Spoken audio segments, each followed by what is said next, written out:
AMMA ആണ്, association of Malayalam movie artist. ഒരു അസോസിയേഷനാണ്, ഒരു ക്ലബ്ബല്ല, ഒരു കുടുംബമല്ല.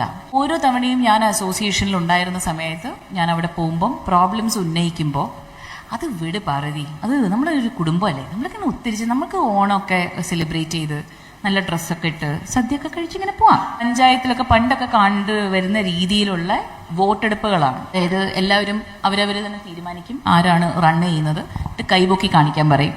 ലഞ്ചിന് എല്ലാവരും പോകുന്ന സമയത്താണ് അവരത് നടത്തും ചെയ്യുക.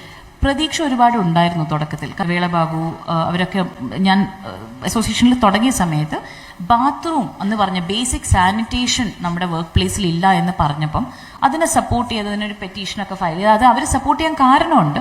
വളരെ സീനിയർ ആയിട്ടുള്ള മെയിൽ ആക്ടേഴ്സിന് പ്രോസ്ട്രേറ്റ് പ്രോബ്ലംസ് ഉണ്ട്. ഈ ഇഷ്യൂസ് ഉള്ളപ്പോൾ നമുക്കും കൂടെ പ്രശ്നമുള്ള ഒരു കാര്യമാണെന്ന് പറഞ്ഞപ്പോഴാണ് അവരതിലേക്ക് ജോയിൻ ചെയ്തത്, ആ പെറ്റീഷനിലേക്ക്. അതുവരെ അത് അവരെ ബുദ്ധിമുട്ടിക്കുന്ന ഒരു കാര്യമായിരുന്നില്ല. അങ്ങനെ കഷ്ടപ്പെട്ട് എങ്ങനെയോ വർഷങ്ങളെടുത്ത് ബാത്റൂം പാർവതി എന്നുള്ള പേരൊക്കെ വന്ന് അങ്ങനെ പതുക്കെ പ്രൊഡ്യൂസർ അസോസിയേഷൻ ശരി എന്നാൽ പിന്നെ ഒരു ടോയ്ലറ്റ് ഒക്കെ വെച്ച് കൊടുക്കാം, പോട്ടെ അങ്ങനെയെങ്കിലും മിണ്ടാതിരിക്കാം.